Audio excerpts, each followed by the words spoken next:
आज हम देखेंगे हमारा 10वां पाठ विशेषण। तो बच्चों, पिछली कक्षा में भी आपने पढ़ा होगा कि विशेषण क्या है। तो विशेषण वो है जो संज्ञा या सर्वनाम की विशेषता बताता है। जो शब्द संज्ञा या सर्वनाम की विशेषता बताते हैं उन्हें कहते हैं विशेषण शब्द।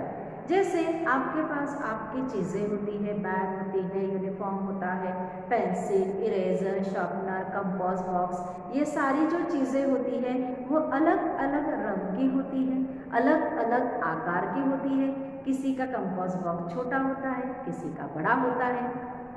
उसके बाद में रंग, किसी का स्वभाव। उसके बाद जैसे काली बिल्ली, गोरी गाय, काली भैंस, मोटा बंदर या मोटी भैंस। उसके बाद में जैसे मीठा आम, रसीला आम। तो ये जो सारे शब्द होते हैं जैसे डरपोक, वीर, कायर, शक्तिशाली, बुद्धिमान, ये जो सारे शब्द होते हैं ये किसी न किसी व्यक्ति की या वस्तु की विशेषता बताते हैं। इसीलिए इन शब्दों को कहते हैं विशेषण शब्द। तो इसी आधार पर विशेषण के मुख्य 4 प्रकार बताए गए हैं। कितने प्रकार बताए गए हैं? 4 प्रकार बताए गए हैं और इन चारों की विस्तार से हम जानकारी आज अपने इस पाठ में लेंगे। तो इस आधार पर विशेषण के 4 भेद हैं। सबसे पहला भेद है गुणवाचक विशेषण। क्या नाम है उसका? गुणवाचक विशेषण। अब बच्चों, गुणवाचक विशेषण का ये अर्थ नहीं है कि केवल इसमें गुण आएंगे, केवल इसमें अच्छाई आएगी, नहीं। इसमें अच्छाई के साथ साथ बुराई भी है, स्वभाव भी है, आकार भी है, दशा भी है, तो रंग भी है, हरा, पीला, काला, नीला, सफ़ेद, जामुनी, सारे जो रंग होते हैं वो भी है। स्वभाव, अच्छा स्वभाव, बुरा स्वभाव, गुण, सद्गुण, दुर्गुण, ये सारे आते हैं इस गुणवाचक विशेषण में। तो क्या क्या आता है गुणवाचक विशेषण में? गुण, दोष, रंग, आकार, उसके बाद अवस्था, स्वस्थ, बीमार, ये अवस्था भी आती है। स्वभाव, उसका स्वभाव कैसा है? क्रूर स्वभाव, जैसे रावण अहंकारी राजा था, औरंगजेब बहुत ही क्रूर स्वभाव वाला था। तो इस तरह से जो भी स्वभाव के विषय में भी जो बातें आती है वो सारी आती है इस गुणवाचक विशेषण में। जैसे आपकी किताब में दिया है, मुझे मीठा आम चाहिए, काली बिल्ली भाग गई, काला कुत्ता भाग गया। तो इस तरह से रंग और उनके जो गुण हैं वो यहाँ पर दिखाए गए हैं। हम ऐसे अनेक उदाहरण ले सकते हैं। जैसे शिवाजी महाराज वीर पुरुष थे, साहसी पुरुष थे, ठीक है। वैसे ही किसी की कायरता के विषय में भी बताया जा सकता है। तो इस तरह से ये जो सारे शब्द हैं, कौन कौन से शब्द हैं? गुण, दोष, रंग, आकार, अवस्था, स्वभाव, ये सारे जो शब्द आते हैं वो आते हैं इस गुणवाचक विशेषण में। ठीक है बच्चों। अब दूसरा हम देखेंगे संख्यावाचक विशेषण। कौन सा देखेंगे हम? संख्यावाचक विशेषण। अब इसके विषय में हमें पता चलेगा कि ये जो संख्यावाचक विशेषण है इसमें हमें संख्या का बोध होता है। किसका बोध होता है बच्चों?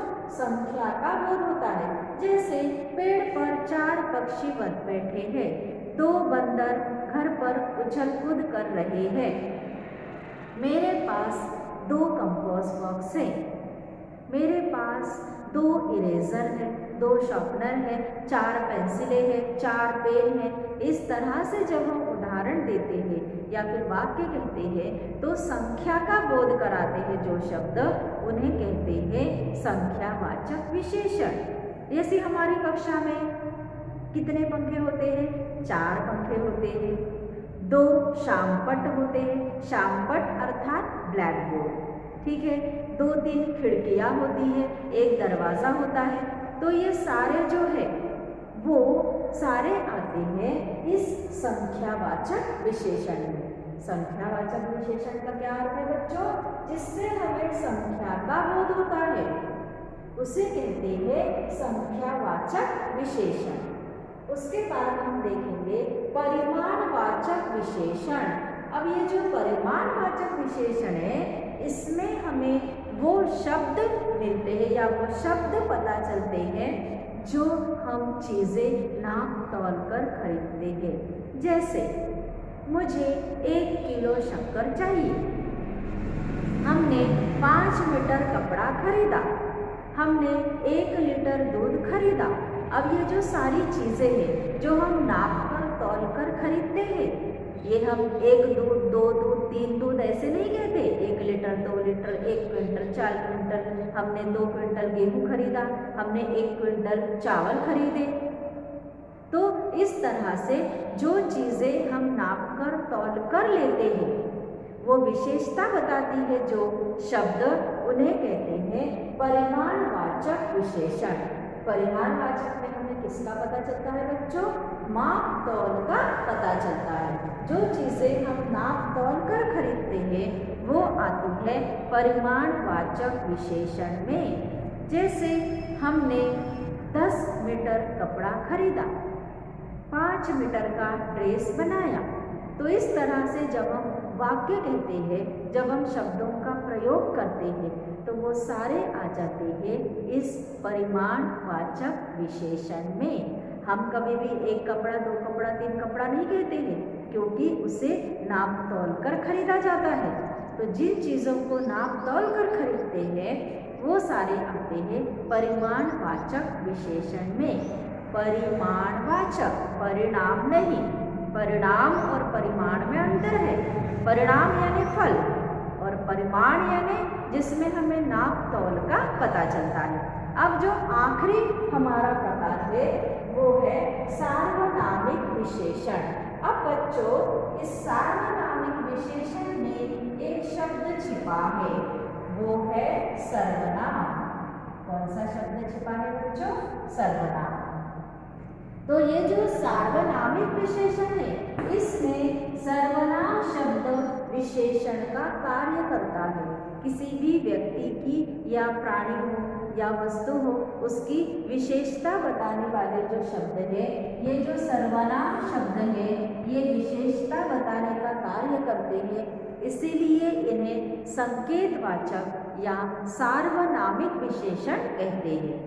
जो सर्वनाम शब्द विशेषता बताने का कार्य करते हैं उन्हें क्या कहते हैं? सार्वनामिक विशेषण, जिसमें सर्वनाम शब्द आता है। अब सर्वनाम शब्द जैसे वे घोड़े इधर दौड़ते आ रहे हैं, उस पेड़ पर बंदर बैठे हैं। ठीक है, सर्वनाम शब्द। वह, वे हमारे दादाजी हैं। हम अपने दादाजी के विषय में बता रहे हैं किसी और को, तो हम क्या कहेंगे? वे हमारे दादाजी हैं। यह मेरी पुस्तक है।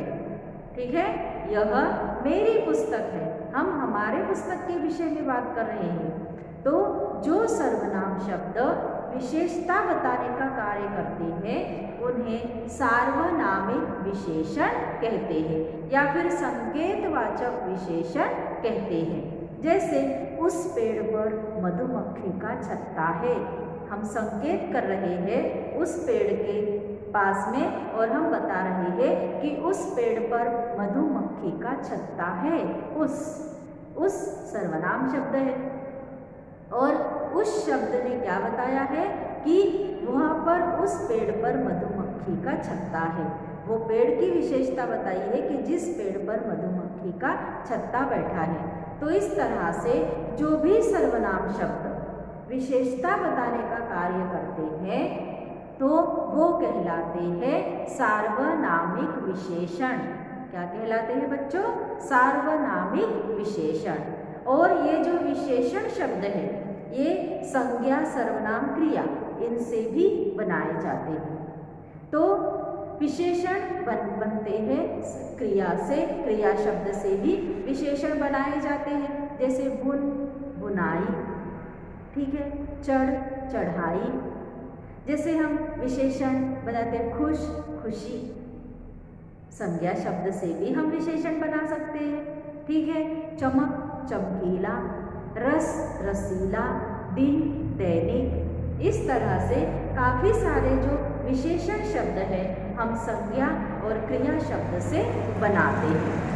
तो बच्चों, इस पाठ में हमने देखा कि विशेषण की व्याख्या क्या है। तो जो शब्द संज्ञा या सर्वनाम की विशेषता बताते हैं उन्हें कहते हैं विशेषण शब्द या विशेषण। विशेषण के 4 भेद हैं। गुणवाचक, जिसमें गुण, दोष, रंग, आकार, स्वभाव, दशा सभी का हमें पता चलता है। उसके बाद है संख्यावाचक, जिसमें हमें संख्या का बोध होता है, 1, 2, 3, 4, 10, 50, 1000, 2000। उसके बाद में परिमाणवाचक में हमें पता चलता है इस नाप और तोल का, जैसे कपड़ा, दूध, पानी, जो सारी लिक्विड वाली चीज़ें होती है वो हम नाप कर लेते हैं। तेल हो, घी हो, उसके बाद में पानी हो, उसके बाद शक्कर हो, गेहूँ हो, चावल हो, जो द्रव्यवाचक संज्ञा में आते हैं वो सारे शब्द आते हैं इस परिमाणवाचक विशेषण में। उसके बाद सार्वनामिक विशेषण, जो सर्वनाम शब्द किसकी विशेषता बताता है, किसी व्यक्ति या वस्तु की विशेषता बताता है, उसीलिए उसे सार्वनामिक विशेषण कहते हैं। सार्वनामिक विशेषण अर्थात सर्वनाम शब्द विशेषण का कार्य करता है, विशेषता बताता है, इसीलिए उसे कहते हैं सार्वनामिक विशेषण। तो बच्चों, इस तरह से हमने विशेषण, उसके प्रकार तथा किस तरह से विशेषण बनाए जाते हैं वो सारी जानकारी हमने ले ली है। तो शब्द, जो भी रेखांकित शब्द इसमें रहेगा उसे ठीक से पढ़ के, ठीक से जांच के उसका प्रकार उसके सामने आप लोगों को लिखना है। धन्यवाद।